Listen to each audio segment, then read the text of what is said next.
Liberando sus frenos.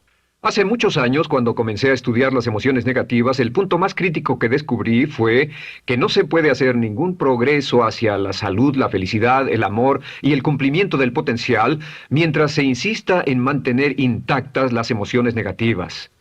Y lo único bueno de las emociones negativas, si es que tienen algo de bueno, es que las emociones negativas no son permanentes. Lo dice hasta Sigmund Freud, no hay un lugar permanente para las emociones negativas en el subconsciente. En otras palabras, son visitantes indeseados. Son hábitos negativos o patrones de respuesta negativos que pueden eliminarse, y el punto inicial para eliminarlos es entender de dónde vinieron y entender cuáles fueron los factores causales, volviendo a la niñez temprana, que desencadenó el desarrollo de las emociones negativas y nos han dado como adultos una predisposición a ser negativos de una u otra forma. Esto nos lleva al condicionamiento de la niñez temprana. Recuerden que ya dijimos que el punto inicial de los patrones de hábitos negativos compulsivos e inhibitorios era la crítica destructiva. La crítica destructiva es el gran destructor. La crítica destructiva destruye a las personas en su interior y las deja caminando en círculos por fuera. Muchas personalidades han sido minadas y destruidas, mucha autoestima ha sido puesta de lado como resultado de la crítica destructiva más que cualquier otra cosa que podamos imaginar. La crítica destructiva es el gran asesino. Ahora, ¿por qué es eso tan malo? Sabemos que los niños en sus primeros años y al ir creciendo tienen una necesidad tremenda de amor y aprobación de sus padres. De hecho, muchos psiquiatras y psicólogos han dicho que la razón número uno de la enfermedad mental en los adultos es el retiro de amor o el amor no expresado. Sabemos que cualquier persona con prestigio, una persona que es importante para un niño, tiene un impacto enorme en ese niño, y los niños hasta la edad de 6 años tienen muy poca habilidad para discriminar entre una crítica válida y una crítica inválida. Lo que esto significa es que todo lo que diga un padre o un pariente mayor o una persona mayor, cualquier cosa que diga una persona de prestigio o una persona importante para un niño es aceptada como cierta. Es aceptada como una representación válida de la realidad. Si una madre dice eres un niño malo, o si un papá dice eres flojo, si alguien dice no eres dependiente, o si alguien dice que somos estúpidos o tontos o feos, el niño no tiene capacidad alguna para discriminar entre lo válido y lo no válido. Ese niño acepta eso como una verdadera representación de la realidad. Va más allá de la mente consciente, va directamente al subconsciente y ahí se queda. Muchos de nosotros como adultos aún estamos viviendo en base a la información negativa que recibimos cuando éramos niños. Y después como adultos, ¿qué decimos? Pues decimos así es como soy, o siempre he sido así, o algunas personas dirán, pues es de familia, tu padre era así, los hijos son así, tu madre era así, etc. ¿De dónde viene? Nada de estas cosas es de familia. Por ejemplo, cuando estaba creciendo, mis padres habían sufrido la depresión y la depresión les produjo un impacto enorme. Y cuando hablábamos de comprar algo, lo recuerdo muy bien, mis padres se ponían muy tensos y decían, no podemos pagarlo, no podemos pagarlo, no podemos pagarlo, no podemos pagarlo. Tenían una mentalidad de carencia, esta mentalidad de no podemos pagarlo toda su vida. Y luego yo crecí, y aunque nunca he experimentado la depresión, y la mayoría de ustedes, 10, 20, 30, 40 años después, aún estamos diciendo, no puedo pagarlo, no puedo pagarlo, no puedo pagarlo. Aún tomamos como base esas frases críticas, esas frases emocionales que usaban nuestros padres. Tal vez sus padres les decían, como mi padre me decía a mí una y otra vez, nunca acabas lo que empiezas, nunca acabas lo que empiezas. Nunca acabas lo que empiezas. Eres un flojo, nunca acabas lo que empiezas. Y cuando fui adulto tuve muchos problemas para acabar lo que empezaba. Al acercarme al final de la tarea, comenzaba a sentirme ansioso y buscaba cualquier excusa por posponerla o retrasarla. El segundo factor que nos predispone a emociones negativas es la falta de amor. Sabemos que las personalidades de los niños se desarrollan al grado en que reciben una alta calidad y una alta cantidad de amor de sus padres. Existe una relación de 1 a 1 entre la cantidad de amor, la calidad de amor y una personalidad sana. Ese amor negado o la privación de amor es la causa clave de la infelicidad, la negatividad y la enfermedad mental en los adultos. Para que un niño se sienta realmente amado, el niño debe tener padres con buenos conceptos, y la mayoría de nosotros tuvimos padres que fueron víctimas de sus padres, que a su vez fueron víctimas de sus padres. Un escritor famoso dice que todo el mundo es víctima de una víctima. Todos son víctimas de víctimas. Nuestros padres quisieron criarnos de la mejor forma posible, pero ellos mismos fueron víctimas de víctimas. Y para que un niño se sienta realmente amado, deben existir tres condiciones. La condición número uno es: los padres deben amarse a sí mismos. Los padres deben amarse a sí mismos. Recuerden, nunca le podrán dar más amor a otros que el que sienten por sí mismos. Si no se aman a sí mismos, no pueden amar a sus hijos. Si tienen un poco de amor por sí mismos, deben difundirlo en sus hijos. Si tienen poco amor por sí mismos y es absorbido por sus esposos, entonces, a veces, aunque deseen amar a sus hijos, no tienen amor que darles. Sus padres querían amarlos y en muchos casos no tenían amor para darles. Y eso es porque nunca lo recibieron cuando crecieron. El segundo requisito es: los padres deben amarse mutuamente. Para que un niño crezca sintiendo confianza en sí mismo, crezca sintiéndose amado, a salvo y seguro, debe crecer en un ambiente donde los padres se amen. No hay nada que le dé más temor a un niño que crecer en un hogar donde los padres peleen entre sí, donde los padres no se amen, donde haya dificultades, porque el niño siempre tiene una tendencia, primero que nada, ser una víctima, pues al niño se le grita y se le vocifera, y entonces cree que la razón por la que mamá y papá pelean es su culpa.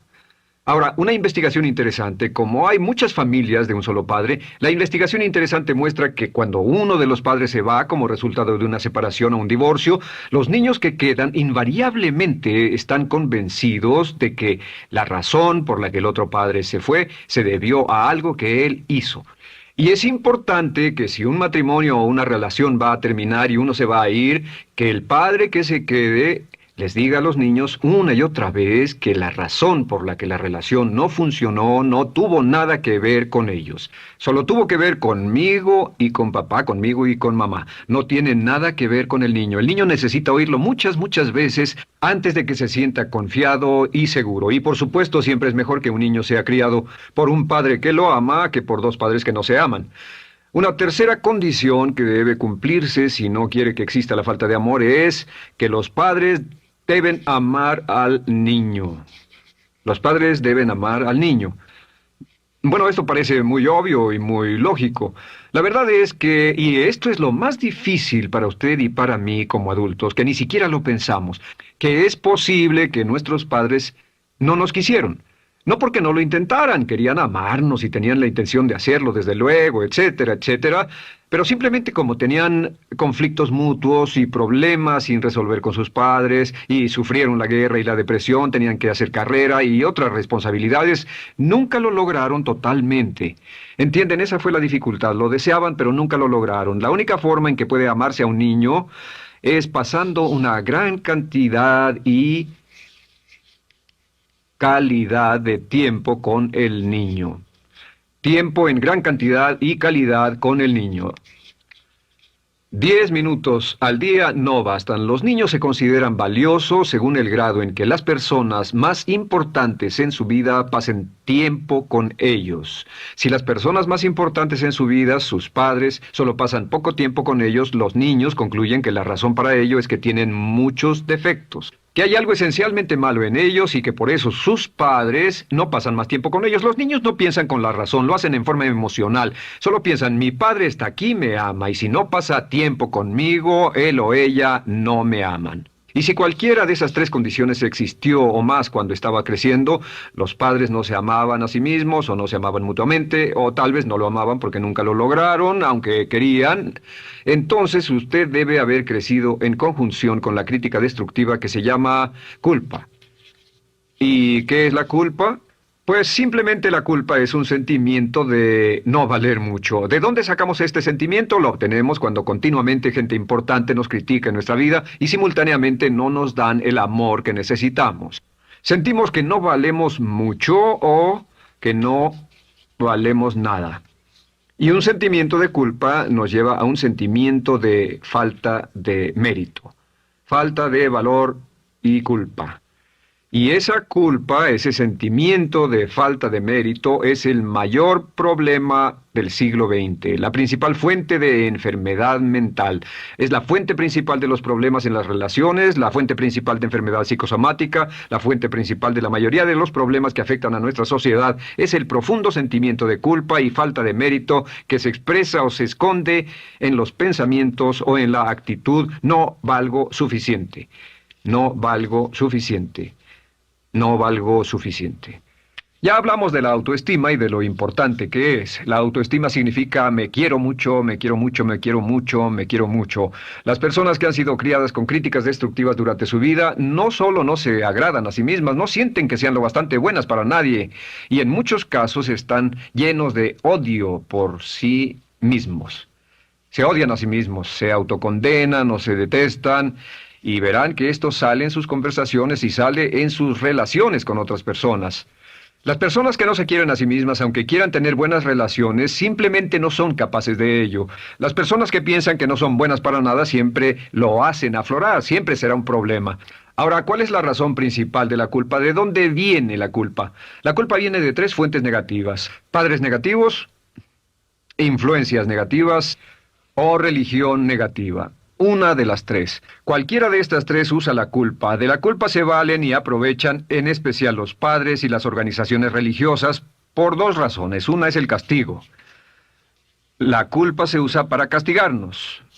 Cuando estamos creciendo, el castigar es la forma más fácil de hacer que uno se sienta mal. Nuestros padres nos hacen sentir mal castigándonos físicamente o sermoneándonos o regañándonos. Y el castigo es una forma muy eficaz de irnos conformando o de conseguir que hagamos lo que los demás quieren. La segunda razón por la que se usa la culpa cuando se practica en forma consciente, y algunas organizaciones la practican así, es para tener más control emocional en especial, porque se puede controlar a una persona emocionalmente con culpa y manipular su comportamiento. Hay muchas organizaciones que usan la culpa como una herramienta de control y manipulación. Si puede controlar a las personas con suficiente fuerza y en forma emocional, puede conseguir su dinero, puede conseguir su tiempo, puede conseguir su compromiso, demandar sus recursos, etc. Muchas organizaciones usan la culpa para aplicar un castigo. Muchas organizaciones de caridad que se anuncian por televisión, en especial las de causas benéficas que involucran a niños o a personas incapacitadas, usan un sentimiento de culpa. A usted le va tan bien que debe sentirse culpable por estas personas que sufren. O envíenos algo de dinero y eso se encargará de su culpa por un momento hasta que lo incluyamos en nuestra lista de correo, etcétera. Y la culpa es un estándar. ¿Por qué se usa tan comúnmente? Pues primero que nada porque casi todos nosotros la tenemos en mayor o menor grado. Y número dos, es fácil. La culpa es fácil. ¿Por qué nuestros padres la usan con nosotros? ¿Por qué nuestras madres la usan con nosotros? Nuestras madres pueden controlarnos con la culpa en un cuarto repleto. Nuestra madre puede controlarnos a miles de kilómetros por teléfono. Los padres usan la culpa en sus hijos porque sus padres usaban la culpa en ellos y así sucesivamente. Es lo más fácil. No existe un esfuerzo físico. Puede hacerse con una mirada o de reojo o una palabra. Ya sabe que las personas siempre buscan lo más fácil. Esté alerta. Ustedes han sido criados en un ambiente donde se les ha hecho sentir culpa y casi todos lo vivimos. Debemos entender que la culpa es como una letrina o bacterias emocionales negativas que se colocan en la raíz de su psique o su subconsciente y activan todas las demás emociones negativas: furia, odio, envidia, resentimiento, frustración y duda, temor, etcétera. Las crea y las activa a todas. Y la forma para, en realidad, deshacerse del centro es exorcizarlo, extirparlo. Y es lo que vamos a hacer el resto de esta sesión. Primero, ¿cómo podemos saber si nos criaron con sentimientos de culpa? Bien, a esto le llamamos la manifestación adulta de la culpa. Manifestación adulta de la culpa. Puede saber, probándose a sí mismo, cuánto de esto tiene. Número uno, la manifestación adulta de la culpa es que tiene sentimientos de inferioridad, sentimientos de inadaptabilidad y de no merecer las cosas. No siente que merezca que le pasen cosas buenas.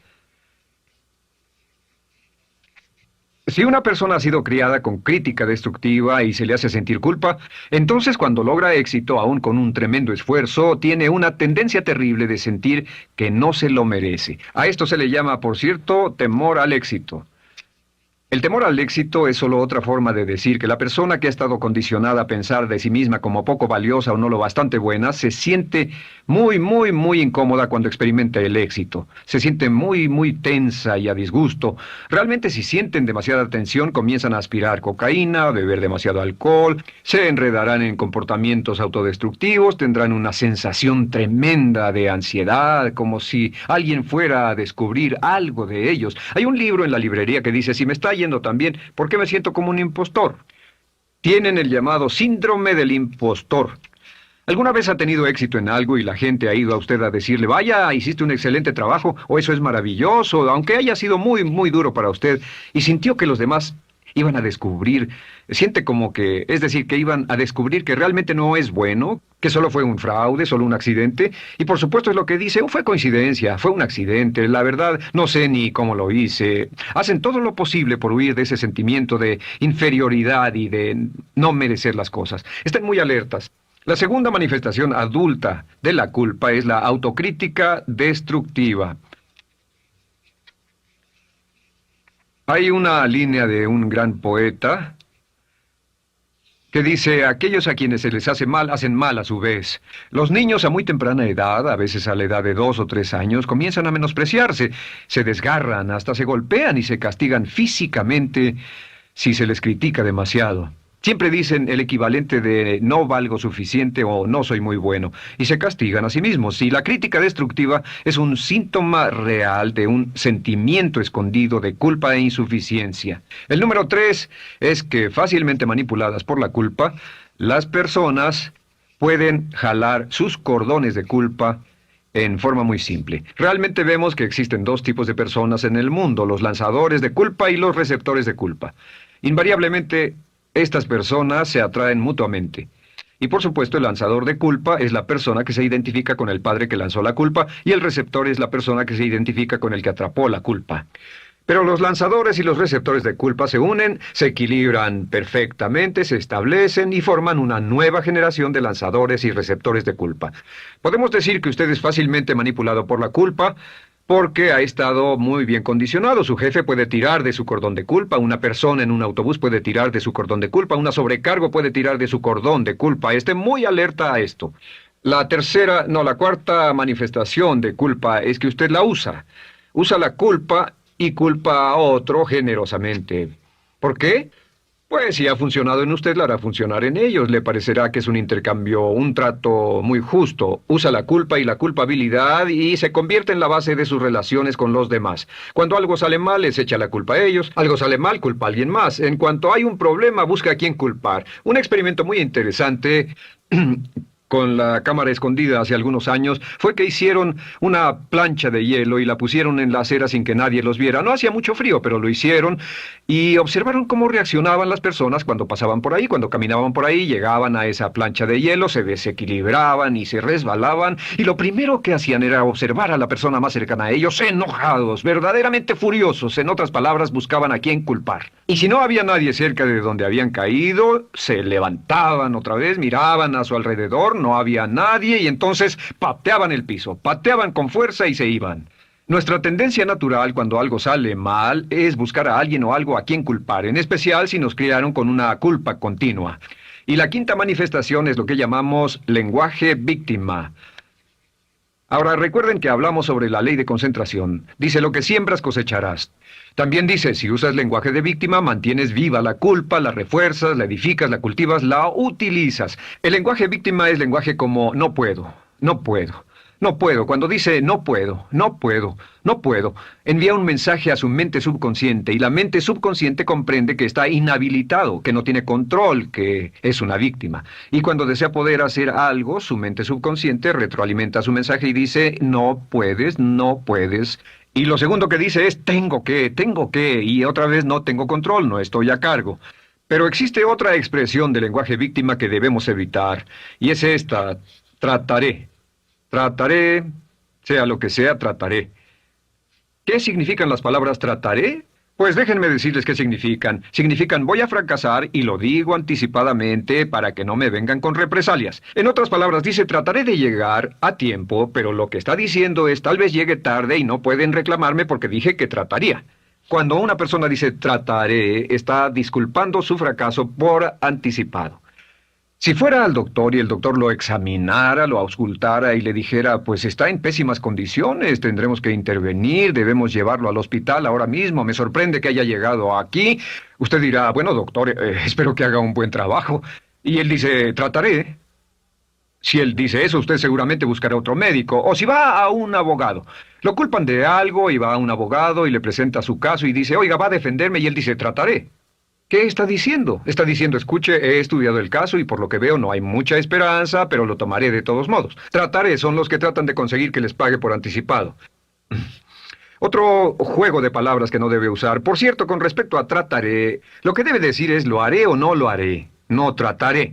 Si alguna vez en nuestro negocio, tenemos un negocio muy activo, si llamamos a alguien y le pedimos alguna cosa o algún trabajo y dice trataré de conseguirlo para el viernes o trataré de terminarlo a tiempo, al instante sabemos que lo que quiere decir es que quiere sentirse libre, no comprometerse. Así que nunca dejamos que nadie se vaya con un trataré, debe ser hecho o no, y queremos obtener una seguridad. Si hace falta, nosotros lo hacemos. Cuando dicen trataré, lo que están haciendo es que se están lavando las manos. Esté alerta, la otra palabra es desearía.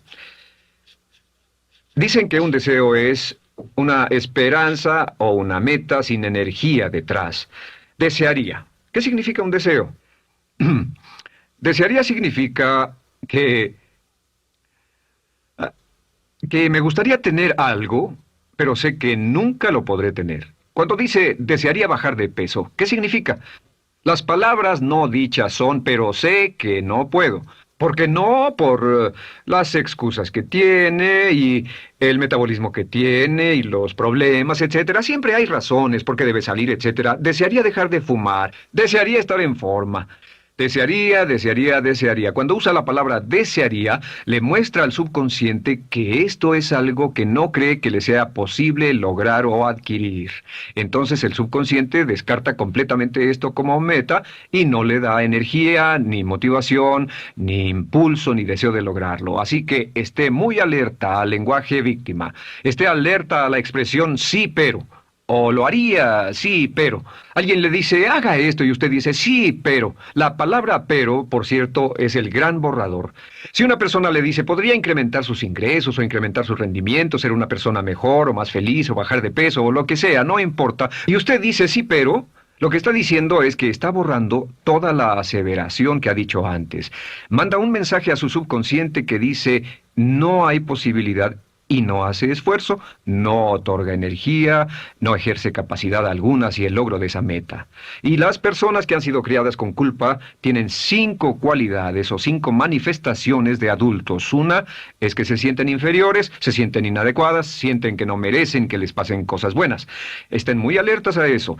El número 2, se autocompadecen continuamente, usan la autocrítica destructiva. El número 3... usan la culpa y la culpabilidad en ellos y en otros. El número 4 son manipuladas por la culpa y número 5 usan lenguaje víctima. Así que, ¿cómo nos deshacemos de la culpa? ¿No es sorprendente cómo se aclara esto? Este pizarrón, todo se borra. Tengo una varita mágica cuando me voy a sentar al escritorio. Entonces, ¿cómo nos deshacemos de la culpa? Para deshacerse de la culpa...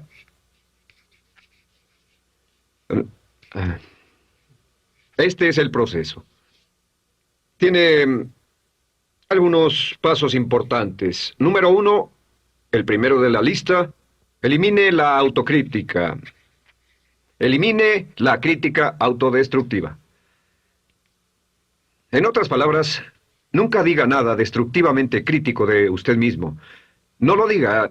Esta es la regla básica. El subconsciente acepta lo que diga usted como cierto, como un mandato. Así que no diga nada de sí mismo que no desee sinceramente que sea cierto.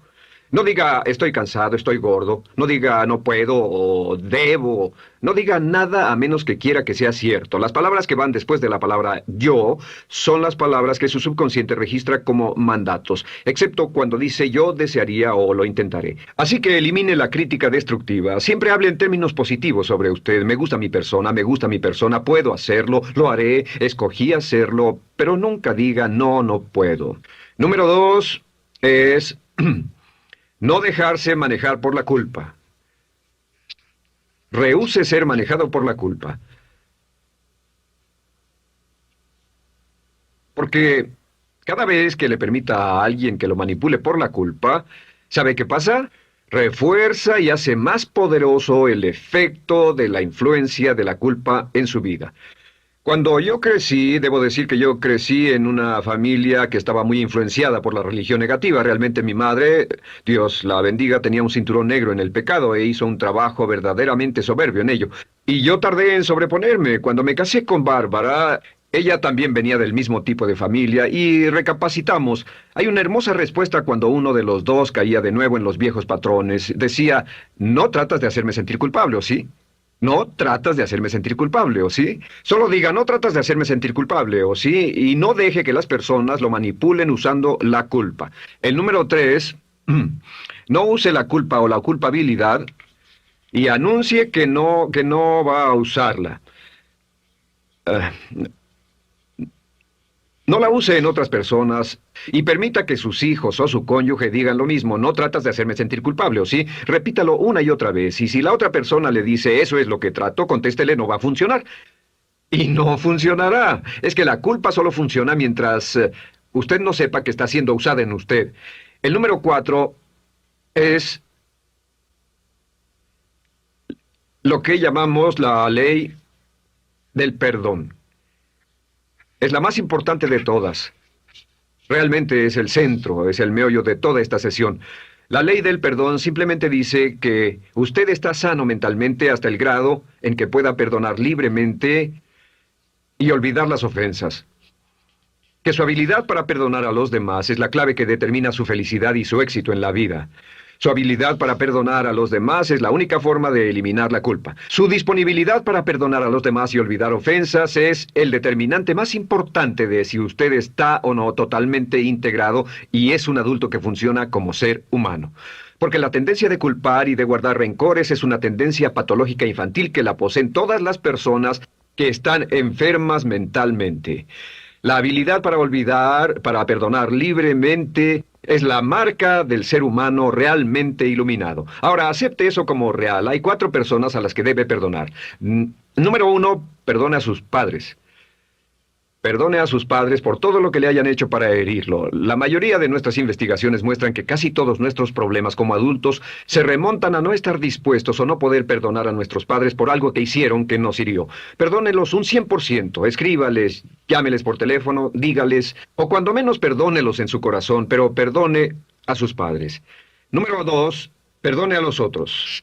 Perdone a todos los demás. Perdone a todos los que lo hayan herido de algún modo, por cualquier cosa, y déjelo así. Ahora, hay muchos que dicen no puedo perdonar a esa persona por lo terrible que me hizo, pero recuerde esto, el perdón es perfectamente egoísta. El perdón no tiene nada que ver con la otra persona, solo tiene que ver con su paz mental y con su propia integridad mental. Número 3, perdónese a sí mismo.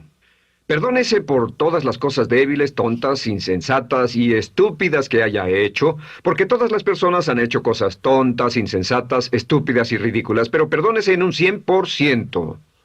Y finalmente, la última parte de esto, si ha hecho algo que hirió a alguna persona, vaya a disculparse. Es sorprendente el hecho de vidas que se arruinan año tras año por personas que no tienen la fortaleza intestinal, las agallas y el valor para decir lo lamento. Una de las cosas más importantes es desarrollar carácter hasta el grado en el cual hacemos las cosas que son muy difíciles para nosotros, hasta el grado en el cual hacemos las cosas que sabemos que están bien, aunque sean difíciles, en especial cuando son difíciles emocionalmente. Y la clave para deshacerse de la culpa, la clave para ser una persona total y completamente positiva, es perdonar a los demás. Perdone a las personas con quienes ha sostenido una relación. Perdone a sus jefes anteriores. Perdone a los amigos que lo han herido. Perdone las inversiones que estuvieron equivocadas. Perdone a los jefes que lo despidieron. Perdone a sus padres. Perdone a todo el mundo. Desarrolle una actitud hacia la vida con la que rehúsa guardarle rencor a los demás. Solo repita una y otra vez: los perdono a él o a ella por todo. Los perdono por todo. Los perdono por todo. Y eso es todo. La clave para librarse de las emociones negativas es rehusarse totalmente a continuar con cualquier situación negativa. No olvide que es un acto muy egoísta y será tan egoísta como usted quiera. El acto del perdón lo libera y libera a la otra persona y le garantiza que se moverá rápidamente hacia el cumplimiento de su potencial. Para tener éxito, una mujer debe ser mejor en su trabajo que un hombre. Golda